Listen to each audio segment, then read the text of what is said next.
You ask Tiger to calculate. This deals with finding the midpoint between 2 points. The midpoint between the 2 points is -83.5, -22. Let's solve it step by step. Plot the 2 points and calculate the midpoint using the formula. The coordinates of point 1 are, x1 equals -81, y1 equals -70. The coordinates of point 2 are, x2 equals -86, y2 equals 26. PM represents the midpoint of the 2 points.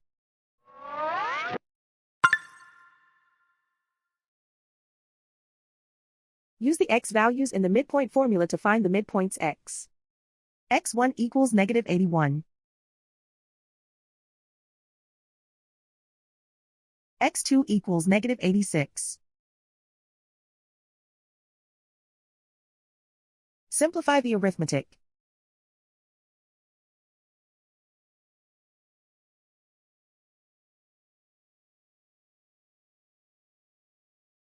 Use the y values in the midpoint formula to find the midpoints y.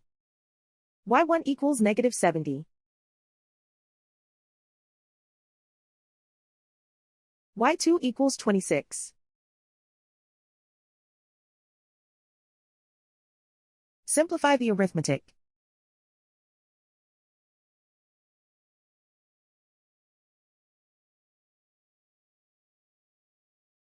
And so, the midpoint is -83.5, -22.